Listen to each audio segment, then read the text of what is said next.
오늘 말씀의 제목이 날마다 신앙입니다.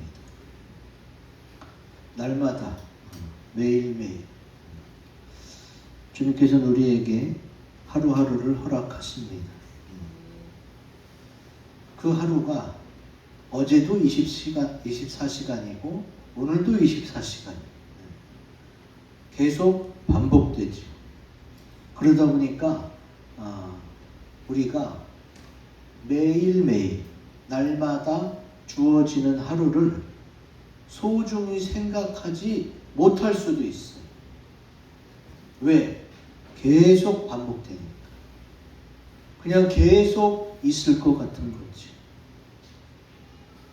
우리에게 주어지는 하루하루 매일매일을 소중히 생각하시기 바랍니다. 이거를 제가 언제 느꼈냐면은 저희 사촌 형님이 아버지 돌아가셨을 때 그렇게 우는 거예요. 물론 자녀가 아버지 돌아가셨을 때 울죠. 그런데 보통 장례식 하루 이틀 지나면 장례도 치러야 되고 바빠서 이제 또 눈물이 마르거든요. 근데 그렇게 눈물이 어떻게 한 대야로 받을 정도로 계속 우시더라고요. 나중에 알고 보니까 그 아버지가 돌아가시기 전에 아빠의 가슴에 못 박힐 말을 했더라고요, 형님이. 땅을 치면서 후회하는 거예요. 아버지가 이렇게 가실 줄 알았으면 내가 그 말 하지 말걸. 여러분, 하루가 특별히 누구에게 그렇게 소중하냐? 죽음을 앞둔 사람에게 그렇게 소중해요. 지금 오늘 하루 우리가 지금 여지까지 살아있어요. 근데 내일 하루 또 받는다는 보장이 없어요. 그 사촌 형님이 아버지가 그렇게 될 줄 알았으면 아버지 가슴에 못이 박히는 그 말을 했겠어요? 그 형님도 그렇지만 TV에 나온 어떤 코미디언 여자는 오랜만에 시골 내려가서 아버지랑 막 소리가 높아진 거예요. 아빠가 나한테 해준 게 뭐가 있어? 이렇게 소리를 질렀대요. 그리고 아버지가 방에 들어가셨어. 너무 화나서. 그리고 얼마 안 있다 돌아가셨어. 그 여자 코미디언도 십몇 년이 지났는데 또 울면서 얘기해. 내가 괜히 그 말을 해가지고. 저스트 원데이, 딱 하루만 더 주어졌다면 내가 정말 잘해드릴 텐데. 여한이 없이 잘 보살피고 돌아가실 수 있도록 해드렸을 텐데. 그 하루를 그렇게 원하더라고요.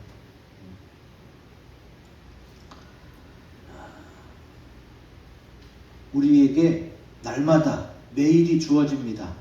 근데 이 하루를 성실히 살아낼 때에 우리의 밝은 미래가 펼쳐질 줄로 믿습니다. 아멘. 왜냐하면 우리에게 주어진 하루하루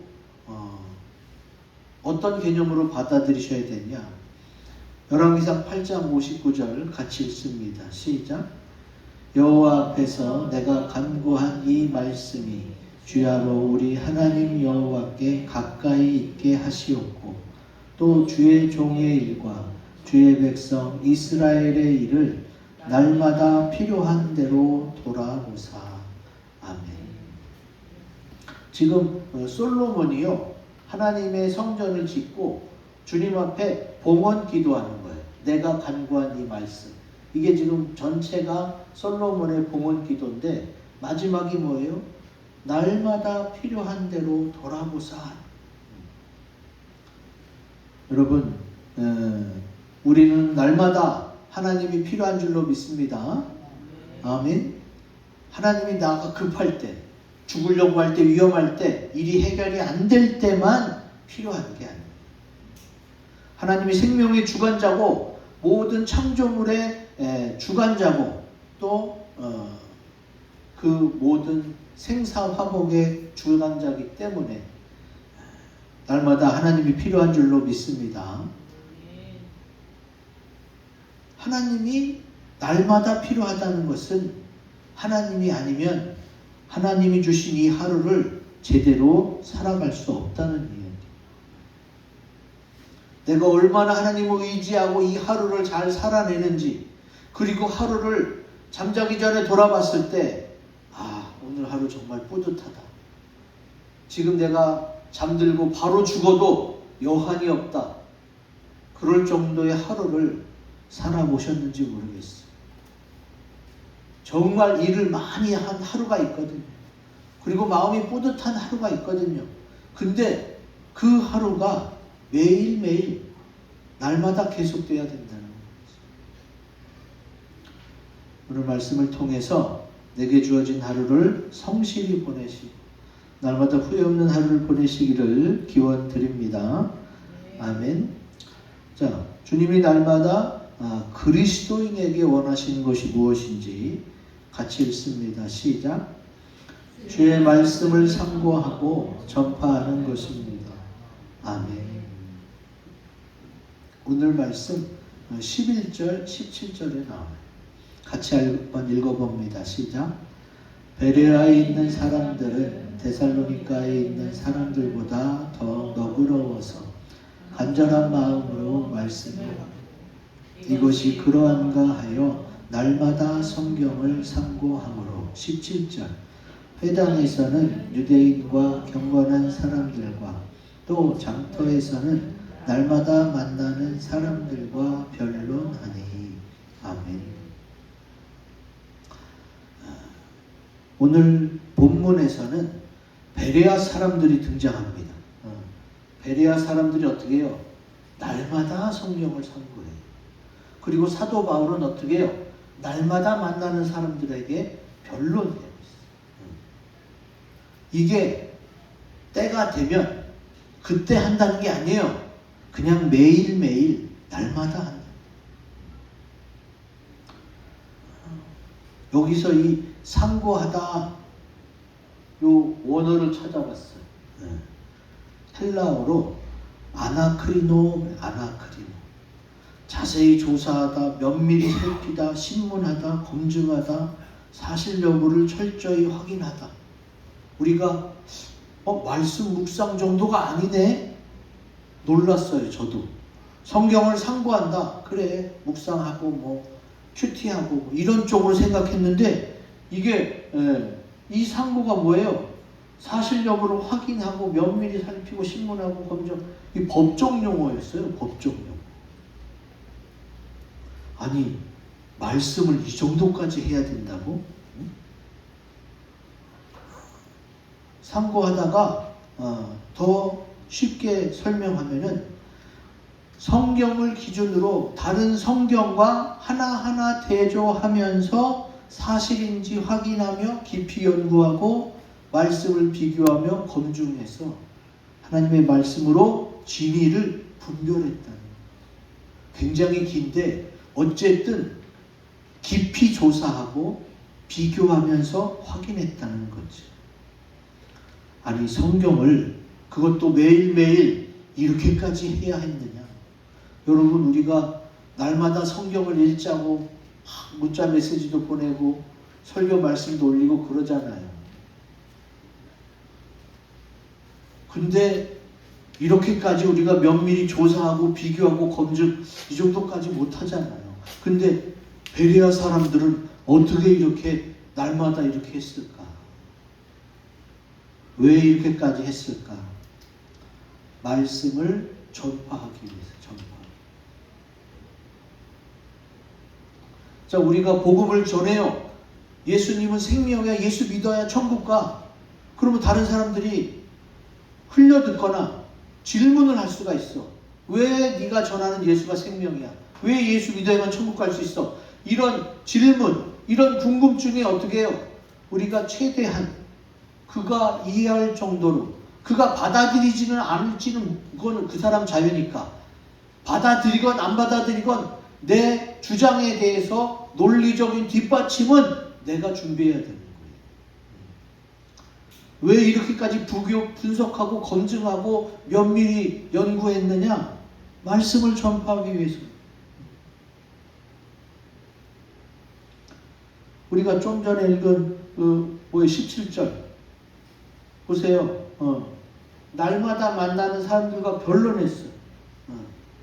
자, 이 17절의 변론이 또 무엇을 의미하느냐? 막 논쟁, 말싸움 했다는 얘기가 아니에요. 사도 바울이 장터에서, 시장에서 만나는 사람마다 나 예수님 만났는데 이거 너무 좋아. 당신 예수 믿기 원해요. 구원받기 원해요 하고 내가 만난 하나님을 그들이 오해하고 잘 모르는 부분에 대해서 잘 설명하고 전파했다는 거예요. 여러분도 사실 하루에 수십 명은 만나잖아요. 그 만나는 사람이 가족이든 직장 동료이든 친구이든 이웃이든 최소한 수십 명은 만나잖아요. 근데 그 사람에게 우리가 복음 전파합니까? 그들에게 복음을 전파하고 조리 있게 논리적으로 잘 설명하기 위해서 비교 분석하고 면밀히 검토합니까? 그 정도는 안 되잖아요. 저는 사실 가르치는 교수 입장에서 그것을 준비하기 위해 면밀히 검토했습니다. 그 정도예요. 박사나 교수, 연구자가, 프로페서가 학생들에게 첨단 지식을 가르치기 위해서 준비한 그 정도의 심혈을 기울이고 애썼다는 거죠. 왜? 복음 전파를 위해서. 여러분, 우리가 묵상하는 거 교회에서도 권하고 나 스스로의 믿음도 좋아요. 근데 묵상은 나 나름대로 감정적으로 받아들일 수가 있어요. 하나님이 날 사랑하시지. 그래서 위로받고. 근데 어떻게 해요? 성경을 날마다 상고했다는 것은 묵상에서 끝나는 게 아니라 이것이 왜 그러한가에서 비교, 분석, 검토, 조사, 검증했다는 거예요. 그래서 듣는 사람으로 하여금 그래, 그런 게 궁금하지. 그건 이것 때문에 그래. 성경 말씀에 이렇게 써 있어. 하고 다시 하나님의 말씀으로 검증해 주는 거지. 그냥 예수 믿으세요. 이것도 복음 전파예요. 예수 천당. 이것도 복음 전파예요. 그러나 그 한마디로 덜컥 교회 나가서 예수 믿는 사람은 없습니다. 그러면 결국 내가 아는 사람, 내가 아는 예수 믿는 사람에게 물어보고 그 사람의 인도로 교회까지 가게 되는데 그러려면 어떻게 해야 돼요? 충분한 설명과 설득이 필요하죠. 그러니까 베리아에 있는 사람들은 복음 전파를 위해서 그렇게 날마다 성경을 상고했던 겁니다. 기억하세요. 하나님 우리가 주님의 말씀을 날마다 먹고 묵상하고 또 상고하고 지키고 전파하며 살기를 원하시는 줄로 믿습니다. 아멘. 그 사실을 어떻게 우리가 알 수 있느냐? 출애굽기에 보면은 여러분 그 광야에서 만나를 먹고 살았잖아요. 근데 그 만나를 어떻게 거뒀어요? 출애굽기 16장 4절 같이 읽습니다. 시작.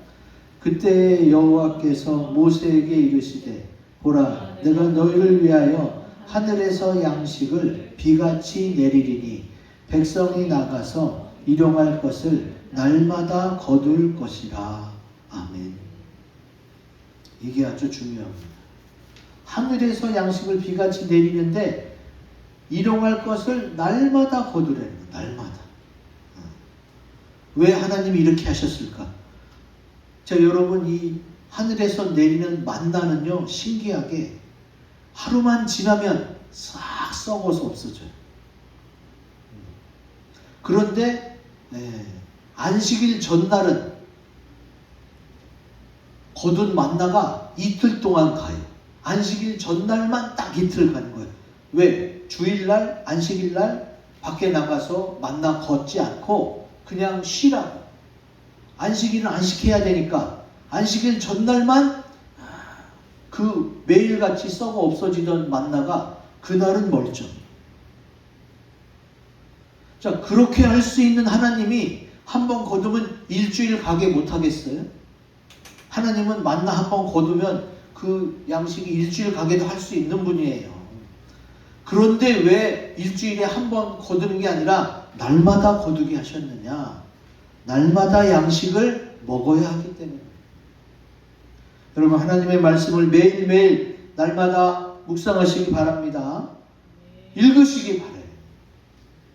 느헤미야도 율법책을 날마다 낭독했어요. 그래서 느헤미야의 개혁, 성벽 재건이 완성될 수가 있었던 거예요.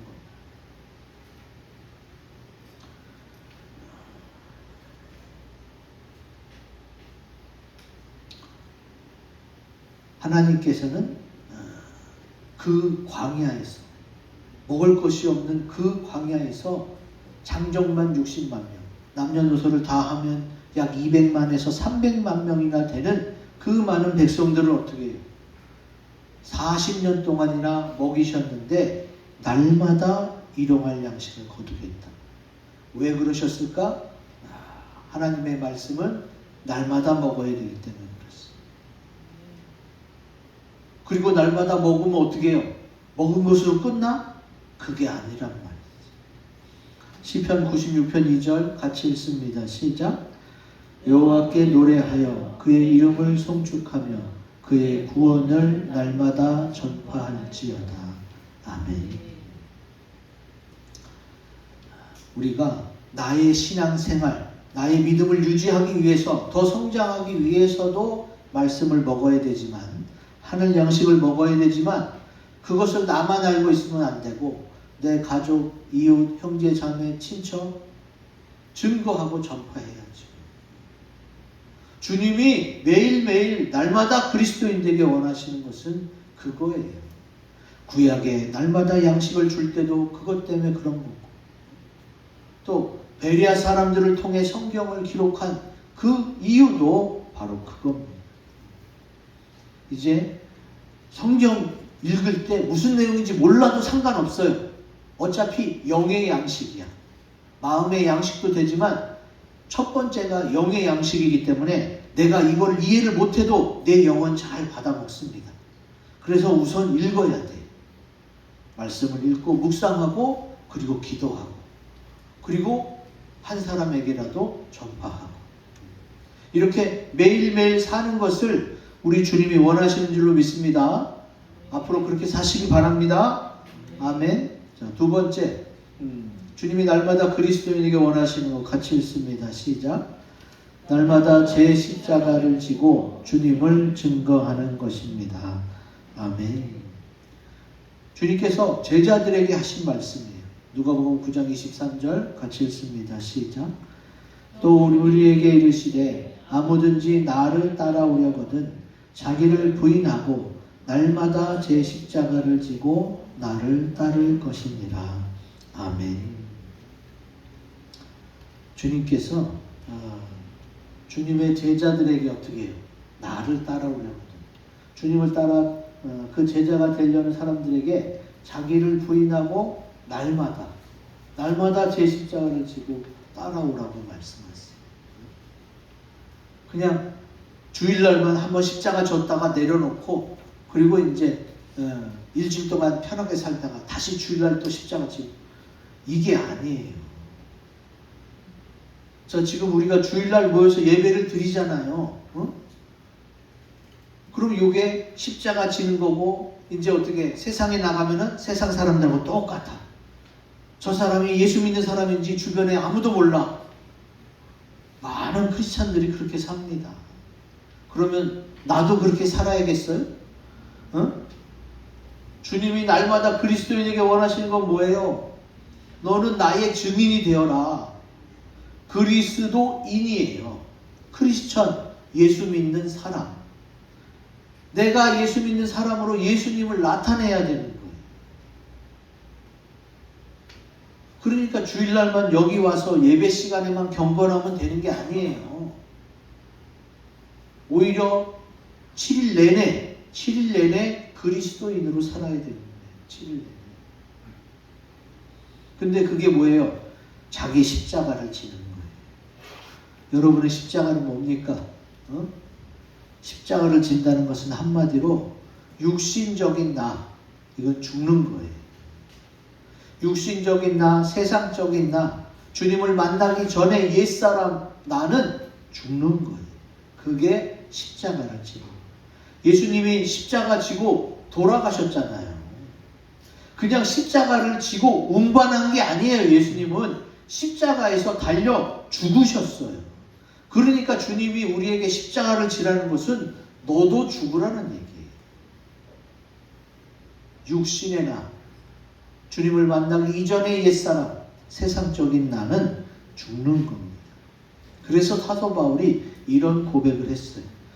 고린도서 15장 31절 같이 읽습니다. 시작. 형제들아, 내가 그리스도 예수 우리 주 안에서 가진 바 너희에 대한 나의 자랑을 두고 단언하노니 나는 날마다 죽노라. 아멘.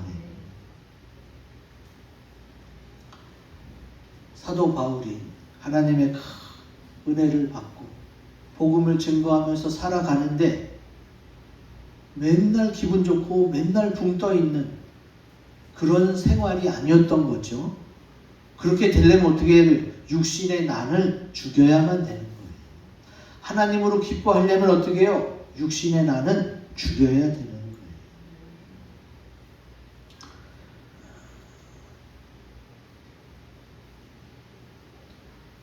주님이 자기 십자가를 지고 주님을 따라오라고 그랬잖아요.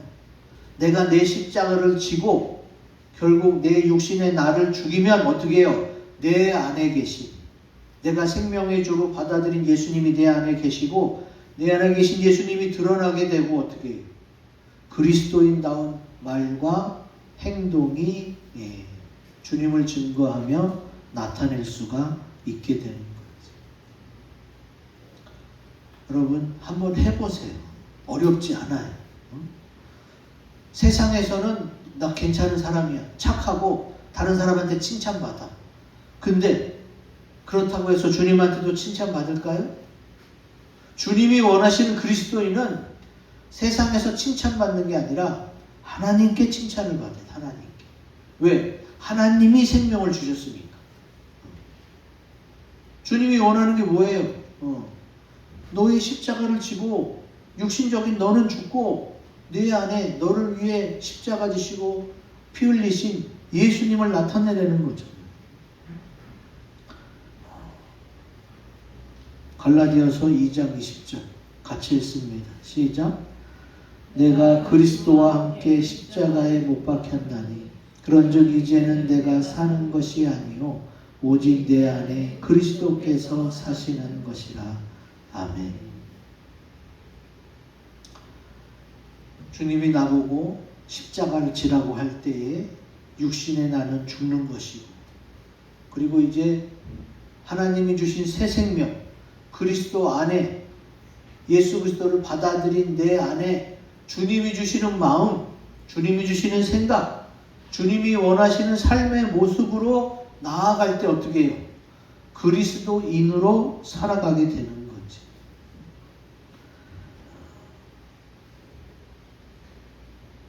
제자들이 주님께 물어볼 때 주님은 이 말씀 말고도 할 수 있는 좋은 말이 많이 있습니다.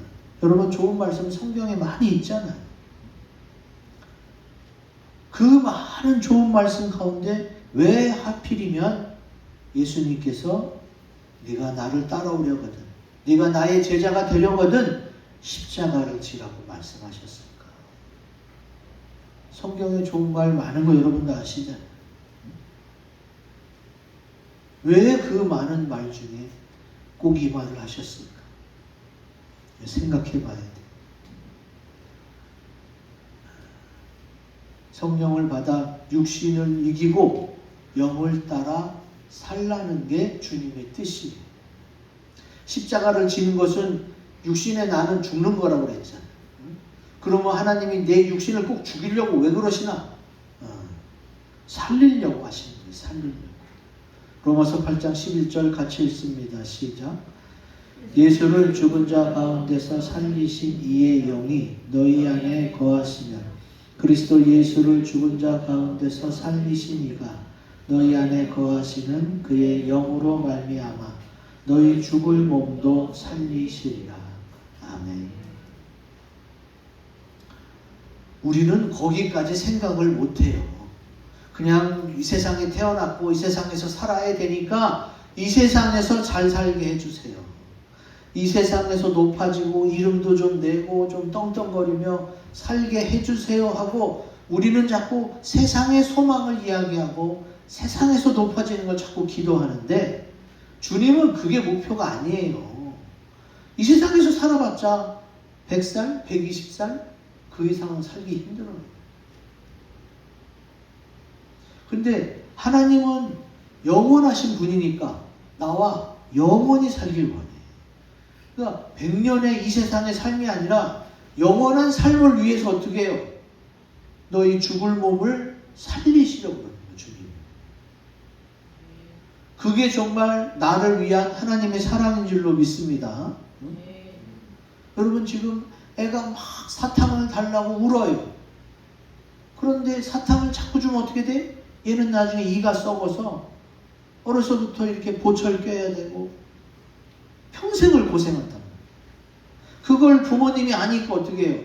지금 사탕을 달라고 울어도 사탕을 안 주고 양치질 시키는 거예요. 애가 울어도 왜? 너는 지금 모르니까 사탕만 갖고 떼쓰는데 사탕은 이를 썩게 만드니까 지금 양치해야 돼. 그게 사랑이란 말이에요. 하나님의 마음, 하나님의 생각을 말씀을 통해 자꾸 알아야 돼요. 여기 다 들어있는데 자꾸 이걸 안 보고 자꾸 세상만 보고 자꾸 세상 것만 들으니까 어떻게 해요? 세상에서 높아지려고 하는 거예요. 세상에서 무조건 높아지면 안 된다는 얘기가 아니라 하나님의 뜻대로 하려고 해야 된다. 성경에 쓰여있는 하나님의 말씀대로 자기 십자가를 지고 주님을 나타내는 삶을 살아야 된다는 거예요. 주님이 내 죽을 몸을 살리려고 이렇게 하시는구나. 최소한 이것만은 알아야 된다는 거죠. 이제 주님께서 결국 나를 위해서 그러시는 거구나를 분명히 깨달으시고 내 십자가가 뭔지 아직도 모르신다면 저한테 물어보세요. 제가 같이 기도하고 그분의 십자가를 찾아드릴 테니까. 사람마다 다 이 땅에 태어난 목적이 있고 십자가가 있습니다. 그래서 그걸 알고 살아야지 그냥 태어나고 모르다가 살면 어떻게 돼요? 몰라서 결국은 하나님의 뜻대로 못 살고 지옥 가는 거예요. 그럼 하나님의 뜻대로 사는 게 맨날 예배하고 기도하고 이것만 하나님의 뜻이냐? 아니죠. 이 땅에서 나를 통해 하실 일을 하나님이 하시는 거예요. 예배, 말씀, 기도 이거는 나의 신앙, 날마다의 신앙을 위해서 필요한 거고 나를 이 땅에 보내신 하나님의 목적을 이루어야 되는 거예요. 그럼 그 목적이 무엇인지 사람마다 다 다르거든요. 그래서 그걸 알고 살아야지 그걸 모르고 살면 어떻게 돼요? 마귀의 밥이 되는 거예요. 이 세상의 종이 되는 거예요. 주님께서 날마다 그리스도인에게 원하시는 것이 자기 십자가를 지고 주님을 따라서 주님을 증거하는 증인의 삶을 사시기 바랍니다. 아멘. 자, 마지막 주님이 날마다 그리스도인에게 원하시는 것 같이 읽습니다. 시작. 주님이 곧 오심을 믿고 준비하며 기다리는 것입니다. 아멘. 잠언에 나옵니다. 잠언 8장 34절 같이 읽습니다. 시작. 누구든지 내게 들으며 날마다 내 문 곁에서 기다리며 문설주 옆에서 기다리는 자는 복이 있나니. 아멘. 오늘 여기 말씀에 날마다 문 곁에서 기다리며 문설주 옆에서 기다리는 자. 그러니까 문이 두 번이나 강조가 되고 기다리는 게 또 두 번 강조되면서 이런 자가 복이 있다고 말씀하십니다. 여러분 성경에 어떤 게 나와요? 문설주 이게 나올 때 뭐예요? 주의 말씀이 나오게 돼 있어요. 여기서 내게 들으면 뭘 들으라는 거예요? 주의 말씀이죠. 여기서 이 문은 예수님을 말합니다. 예수님. 자, 성경이 나오죠. 요한복음 10장 7절 같이 읽습니다. 시작. 그러므로 예수께서 다시 이르시되 내가 진실로 진실로 너희에게 말하노니 나는 양의 문이라. 아멘. 그래서 여기 내 문이에요. 내 문. 하나님의 어린 양 예수님 어떻게 해요? 예수님 곁에서 기다리며 예수님 문설주는 문의 기둥을 말하는 거예요. 기둥 주자니까. 그 옆에서 어떻게 기다리는 자는 복이 있다는 거죠. 주께서 말씀하신 대로 이 세상에 오셨고 말씀하신 대로 어떻게 해요?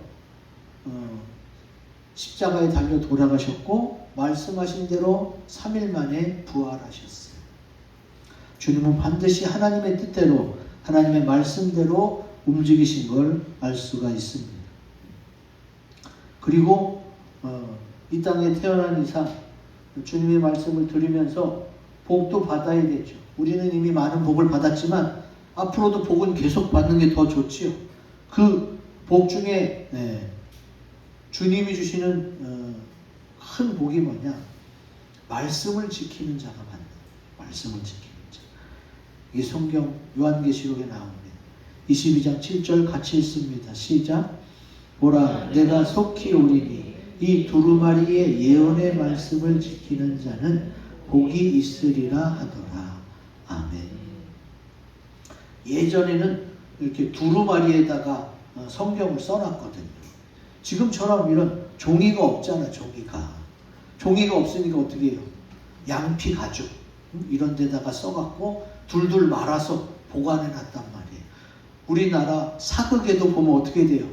둘둘 말아서 임금께 올리는 상소라고 해서 이렇게 다 그게 두루마리예요. 거기다가 성경을 써놨는데 그 말씀을 지키는 자가 복이 있다는 거예요. 최고의 복은 바로 그 복입니다. 그리고 주님이 여기다가 속히 오신다는 말씀을 하신 이유가 있어요. 여기뿐만이 아니라 내가 속히 가리니 주님이 속히 오신다는 말씀이 성경에 여러 번 강조되어 있어요. 요한계시록 3장 11절에도 나옵니다. 같이 읽습니다. 시작. 내가 속히 오리니 내가 가진 것을 굳게 잡아 아무도 내 면류관을 빼앗지 못하게 하라. 아멘. 성경은 왜 때가 되면 간다는 말이 아니고 좀 천천히 간다는 게 아니라 반드시 속히 오신다고 강조하고 있어요. 이걸 가지고 또 딴지를 거는 사람이 있어요. 벌써 몇천 년 전에 예수님이 오셨는데 아직까지 안 오셨지 않았냐. 이렇게 오래 기다리는데 이게 무슨 속히냐. 이걸 딴지 거시는 분이 있는데 주님이 시간은 헬라어로 카이로스라고 해서 우리랑 다릅니다. 우리의 개념하고 달라요. 주님 시간에서는 속히 오시는 거예요. 그리고 내가 준비되지 못하면 어떻게 해요? 벼랑간 오시는 게 되는 거고 준비가 되면 사실 슬기로운 다섯 처녀도 졸기는 졸았어요. 잠을 안 잤을 뿐이지 졸기는 졸았단 말이에요. 그 얘기는 뭐예요? 우리가 준비한다고 해도 완벽한 준비는 어렵다는 얘기지. 신랑 왔을 때 다 깨어있는 자가 없었다는 얘기예요. 기름을 넉넉히 준비하고 있었는데 졸고 있었다는 것은 100% 완벽한 준비는 우리가 어렵지만 근데도 주님이 속히 오심을 계속 강조하는 이유가 있어요. 왜 그러느냐? 늘 깨어서 준비하고 있어요. 슬기로운 다섯 처녀는 기름을 넉넉히 준비해 갖고 불이 꺼지기 전에 기름을 갈아줘야 되니까 푹 잘 수가 없었죠. 왜? 기름을 갈아줘야 되니까. 그래서 졸고 있었던 거고, 미련한 다섯 처녀는 갈아줄 기름이 없으니까 푹 잔 거예요. 그래서 다섯 처녀는 졸고 미련한 다섯 처녀는 푹 잤던 거지. 기름을 넉넉히 준비한 처녀는 갈아줘야 되니까 푹 잘 수가 없었고, 졸다가 깨다 졸다 깨다 이렇게 반복했던 거예요. 여러분 기억하세요. 하나님께서 왜 우리에게 이걸 말씀하실까요? 참 감사하죠. 하나님이 왜 우리에게 이것을 말씀하실까? 하나님의 관심은 사랑입니다. 그냥 동물, 식물, 산, 물, 바다 뭐 이런 만물 또 하나님의 관심의 대상이지만 하나님의 최고의 관심은 사랑이에요. 우리를 가장 관심 가지면서 사랑스럽게 지켜보신다는 거죠. 그리고 왜 관심을 갖냐? 사랑하기 때문에 사랑 내서 어떻게 하겠다고? 영원히 천국에서 같이 살자고. 이게 기독교의 핵심, 성경이 말하는 핵심 원리예요. 하나님은 나를 관심 있게 지켜보시고 나를 사랑하시는구나. 그래서 어떻게 해요? 그래서도 눈 한 번 안 떼고 계속 지켜보시는 거예요. 잘 준비했다가 신랑이 오실 때 잘 맞이하고 그리고 영원한 천국으로 같이 가자. 주님이 우리에게 원하시는 것은 그것인 줄로 믿습니다. 이제 곧 오실 우리 신랑 되신 예수님을 기다리면서 날마다 신앙으로 승리하는 주님의 신부들이 되시기 바랍니다. 아멘. 이 말씀 가지고 우리 합심해서 기도합시다.